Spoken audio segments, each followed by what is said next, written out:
Hi friends, ഇന്ന് ഇന്നലെ video ഇടാൻ സാധിച്ചില്ല. ഇന്നെടുക്കുന്ന വീഡിയോ ഇതാണ്. എൻ്റെ വ്യൂവേഴ്സിൻ്റെ കറണ്ട് എനർജി, വ്യൂവേഴ്സിൻ്റെ പേഴ്സണിൻ്റെ കറണ്ട് എനർജി, നിങ്ങളിലേക്ക് വരുന്ന ഔട്ട്കം എന്താണ്, നിങ്ങളുടെ നിയർ ഫ്യൂച്ചർ എന്താണ്, ഇങ്ങനെ കുറച്ച് കാർഡുകൾ എടുത്ത് വെച്ചിരിക്കുന്നത്. അപ്പോൾ നിങ്ങളോട് ഞാൻ പറയാറുണ്ട്, നല്ല മെഡിറ്റേഷൻ ചെയ്യണം എന്നൊക്കെ പറയാറുണ്ട്. അതേപോലെ നിങ്ങൾക്ക് പറഞ്ഞു തരാനുള്ള കാര്യം എന്ന് പറഞ്ഞാൽ, നിങ്ങളൊരു കാരണവശാലും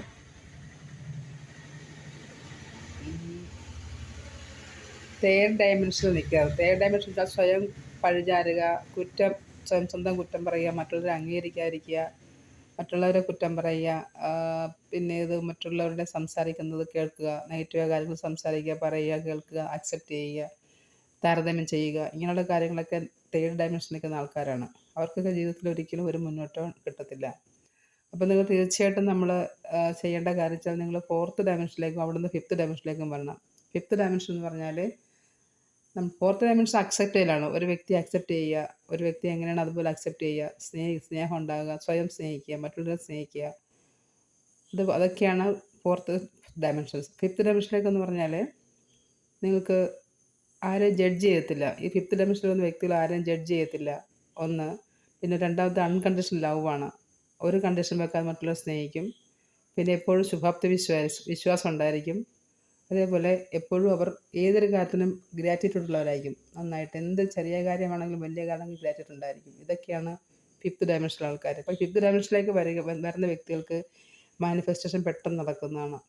അപ്പോൾ നിങ്ങൾക്കൊരു വീട് വേണമെങ്കിൽ നിങ്ങൾ എത്രയോ വീടുകളിൽ താമസിച്ചിട്ടുണ്ടോ, ഇവൻ പോയി ഉറങ്ങിയ റൂം പോലും, ഇവിടെ ഏതെങ്കിലും ഒരു ഹോട്ടൽ റൂമിൽ പോയിട്ട് നിങ്ങൾ ഉറങ്ങിയിട്ടുണ്ടെങ്കിൽ ആ റൂമിന് പോലും നന്ദി പറയണം.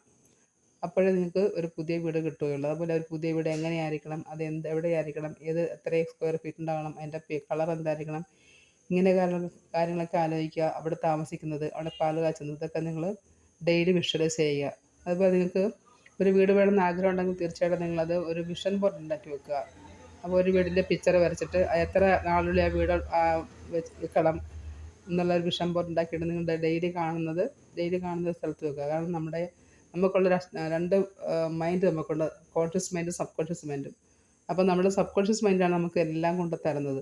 അപ്പോൾ അതിനാണെങ്കിൽ ആ സബ് കോൺഷ്യസ് മൈൻഡ് അതിൻ്റെ ലാംഗ്വേജോ ഭാഷയോ ഒന്നും അറിയില്ല. അതിനുള്ളിൽ ചിത്രങ്ങളാണ് അതിന് മനസ്സിലാകുന്നത്. അപ്പോൾ നമ്മൾ ഡെയിലി ചിത്രങ്ങൾ കാണുമ്പോൾ, നമ്മൾ ഉറങ്ങാൻ പോകുമ്പോഴും അതുപോലെ ഉറങ്ങി എഴുന്നേൽക്കുമ്പോഴും ഈ ചിത്രങ്ങൾ കാണുമ്പോഴാണ് നമ്മുടെ സബ് കോൺഷ്യസിലേക്ക് പോകും. അത് നമുക്ക് അതായിട്ട് കൊണ്ടുപോയി തരികയും ചെയ്യും.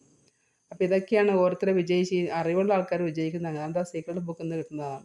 The secret of the magic, ഇങ്ങനെയുള്ള ബുക്കുകളൊക്കെ എഴുതിയിട്ടുള്ളവർ പറഞ്ഞിരിക്കുന്ന കാര്യങ്ങളാണ്. അതൊക്കെയാണ് ഈ ഭൂമിയിൽ കൂടുതൽ സാമ്പത്തികമായിട്ട് ഉയർന്ന വ്യക്തികൾ അവരുടെ കോൺഷ്യസ് മൈൻഡിനെയും സബ് കോൺഷ്യസ് മൈൻഡിനെയും വളരെ വ്യക്തമായിട്ട് ഉപയോഗിച്ചിട്ടുള്ളവരാണ്. അപ്പോൾ ഈ ഭൂമിയിലുള്ള എല്ലാവർക്കും എല്ലാ സോളിലും അനുഭവിക്കാനുള്ള അവകാശമുള്ളവരാണ്. അപ്പോൾ നിങ്ങളും അതുപോലെയൊക്കെ ചെയ്യാൻ തുടങ്ങുക. നന്നായിട്ട് നിങ്ങളുടെ ഫിഫ്ത്ത് ഡയമെൻഷനിലേക്ക് വരിക. മറ്റുള്ളവരെ ജഡ്ജ് ചെയ്യാതിരിക്കുക, മറ്റുള്ളവരെ കുറ്റം പറയാതിരിക്കുക, താരതമ്യം ചെയ്യാതിരിക്കുക, അൺകണ്ടീഷണൽ ലവ് ചെയ്യുക. എന്തെങ്കിലും ജീവിതത്തിൽ പാളിച്ചകളോ കുറ്റങ്ങളോ കൊണ്ടുണ്ടെങ്കിൽ അവരുടെയൊക്കെ ക്ഷമിക്കുക, തെറ്റുകളോട് ക്ഷമിക്കുക. അത് നിങ്ങൾ കഴിഞ്ഞ ജന്മത്തിൽ ചെയ്ത കർമ്മ തിരിച്ചു വരുന്നിട്ട് മനസ്സിലാക്കുക. ഇതൊക്കെ മനസ്സിലാക്കിപ്പോയാൽ നമുക്ക് ഒത്തിരി നല്ല നല്ല മനസ്സും നല്ല ചിന്തകളും ശാന്തമായ മനസ്സുണ്ടാവും. അതുപോലെ മെഡിറ്റേഷൻ ചെയ്യുക. അപ്പോൾ ഇന്ന് നിങ്ങളുടെ എനർജി എന്താണെന്ന് നോക്കാം. നിങ്ങളുടെ എനർജി എയ്സ് ഓഫ് വൺസ് ആണ്. ഒരു പുതിയ തുടക്കമാണ്. ഇപ്പോൾ എനിക്ക് തോന്നുന്നു, ഞാൻ പറഞ്ഞ പോലെ നിങ്ങളെല്ലാം ക്ഷമിച്ചോ, എല്ലാം മനസ്സിലാക്കി നിങ്ങളുടെ പുതിയ ആവേശത്തോടുകൂടി ഒരു പുതിയ തുടക്കത്തിലേക്ക് പോകുന്നതായിട്ടാണ് കാണുന്നത്. ഇതാണ് നിങ്ങളുടെ വ്യക്തിയുടെ എനർജി. ദ ഹൈ പ്രീസ്റ്റസ് ആണ്. അദ്ദേഹം ഇപ്പോഴും നിങ്ങളുടെ വ്യക്തി ആരാണോ ആ വ്യക്തി ഇപ്പോഴും ഒരു ഇൻറ്റ്യൂഷൻ നിൽക്കുന്ന വ്യക്തി. അതായത് ഇപ്പോഴും തേർഡ് പാർട്ടി സിറ്റുവേഷൻ്റെ വലത്തിൽ നിൽക്കുന്ന വ്യക്തിയാണ്. നിങ്ങളുടെ ഇടയിലുള്ള എനർജി എന്താണെന്ന് നോക്കാം. നിങ്ങളുടെ ഇടയിലുള്ള എനർജി ഇതാണ്. 6 ഓഫ് പെന്റക്കിൾസ് ആണ്. കൊടുക്കൽ വാങ്ങലിൻ്റെയാണ്. അപ്പോൾ ഫിനാൻഷ്യലായിട്ട് നിങ്ങൾ എന്തൊക്കെയോ നിങ്ങൾ രണ്ടുപേരും ഫിനാൻഷ്യലായിട്ടുള്ള പ്രശ്നങ്ങളുണ്ട്. അപ്പോൾ നിങ്ങളുടെ പണം അല്ലെങ്കിൽ നിങ്ങളുടെ സമ്പത്ത് എന്തെങ്കിലുമൊക്കെ നിങ്ങളുടെ വ്യക്തി വാങ്ങിച്ചിട്ടുണ്ടായിരിക്കാം, അല്ലെങ്കിൽ ഉപയോഗിച്ചിട്ടുണ്ടായിരിക്കാം. അത് തിരിച്ച് കൊടുക്കണം എന്നുള്ള അദ്ദേഹത്തിനും മനസ്സുണ്ട്. നിങ്ങൾക്കത് കിട്ടണം എന്ന് നിങ്ങൾക്കും ആഗ്രഹമുണ്ട്. എന്നാൽ നിങ്ങളുടെ കയ്യിലേക്കുള്ള ഒരു എനർജി അതാണ്. നിങ്ങളിലേക്ക് വരുന്ന ഔട്ട്കം എന്താ? ഇത് ലവേഴ്സ് ഔട്ട്കം വെച്ചപ്പോഴത്തേക്ക് ഇത് ലവേഴ്സിൻ്റെ കാർഡാണ് വന്നത്. തീർച്ചയായിട്ടും നിങ്ങളുടെ പാർട്ട്ണർ നിങ്ങളിലേക്ക് വരുന്നതാണ്. ഇവിടെ റാഫേലിൻ്റെ അനുഗ്രഹത്തിൽ നിൽക്കുന്ന 2 വ്യക്തികളെ കാണുന്നത്. അത് തീർച്ചയായിട്ടും നിങ്ങളുടെ വ്യക്തി നിങ്ങളിൽ ടെംപ്റ്റേഷനുള്ള വ്യക്തിയാണ്. നിങ്ങളെപ്പോലെ ലൈഫ് പാർട്ട്ണർ വേറെ ഇല്ലാതെ നിങ്ങളാണ് അവരുടെ പാർട്ട്ണർ എന്ന് അവർക്ക് നല്ല ബോധ്യമുണ്ട്. അതുകൊണ്ട് തീർച്ചയായിട്ടും നിങ്ങളെ യൂണിവേഴ്സ് ഒരുമിപ്പിക്കുന്നതാണ്.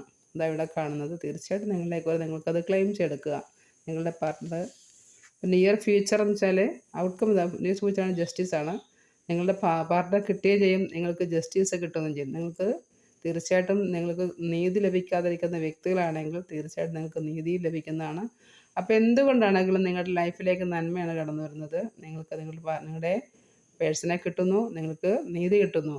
ഇതാണ് നിങ്ങൾക്ക് ഇന്ന് കിട്ടുന്ന റീഡിങ്. ഓക്കെ ഫ്രണ്ട്സ്, അപ്പോൾ തീർച്ചയായിട്ടും ഇത് ക്ലെയിം ചെയ്യുക. നല്ലൊരു റീഡിംഗ് ആണ്. തീർച്ചയായിട്ടും നിങ്ങൾക്കത് ഫലിക്കട്ടെ. നിങ്ങളുടെ പേഴ്സൺ, നിങ്ങളുടെ വ്യക്തി എത്രയും പെട്ടെന്ന് നിങ്ങളിലേക്ക് എത്തിച്ചേരട്ടെ എന്ന് ദൈവത്തിനായി പ്രാർത്ഥിക്കുന്നു. ഓക്കെ, തിരുനില കണ്ടം. നിങ്ങൾ രാവിലെ എഴുന്നേൽക്കുമ്പോഴത്തേക്ക് ചാടി എഴുന്നേൽക്കാതെ കുറച്ച് പ്രയറൊക്കെ ചെയ്ത് എഴുന്നേൽക്കാനുണ്ട്. കുറച്ച് സമയം അവിടെ ഇരുന്നിട്ട് ഇന്നത്തെ ദിവസം കിട്ടിയത് നന്ദി പറയണം. ഇന്നുള്ള എല്ലാ നമുക്ക് ലഭിച്ചുകൊണ്ടിരിക്കുന്ന ഓരോ കാര്യത്തിനും നന്ദി പറയുക. നിങ്ങൾക്ക് കിട്ടിക്കഴിഞ്ഞ കാര്യങ്ങൾക്ക് നന്ദി പറയുക. കയ്യിലുള്ള പണത്തിന്, ഉപയോഗിച്ച പണത്തിന് ഓരോന്നിനും പ്രത്യേകം നന്ദി പറഞ്ഞു തുടങ്ങുക. അപ്പോൾ നിങ്ങൾക്ക് ധാരാളമായിട്ട് നമ്മളിലേക്ക് വന്നുകൊണ്ടേയിരിക്കും. ഓക്കെ ഫ്രണ്ട്സ്, അപ്പോൾ thank you for watching my video. നിങ്ങൾക്ക് ഈ വീഡിയോ ഇഷ്ടപ്പെട്ടിട്ടുണ്ടെങ്കിൽ തീർച്ചയായിട്ടും ക്ലെയിം ചെയ്യുക. അതേപോലെ തന്നെ കമൻറ്റ് ചെയ്യുക. കമൻറ്റ് ചെയ്യുമ്പോഴത്തേക്ക് എൻ്റെ പേഴ്സണലിലേക്ക് എത്തിച്ചേർന്നിരിക്കുന്നു, ഞങ്ങൾ ഒരുമിച്ച് താമസിക്കുന്നു, എന്നിട്ട് ജീവിക്കുന്നു, അങ്ങനെയുള്ളൊരു കമൻറ്റ് ഇടുക. Okay, thank you friends. നിങ്ങൾക്ക് എൻ്റെ റീഡിങ് ആവശ്യമുണ്ടെങ്കിൽ എൻ്റെ നമ്പറിൽ കോൺടാക്റ്റ് ചെയ്യാവുന്ന, വാട്സപ്പ് ചെയ്യാവുന്നതാണ്.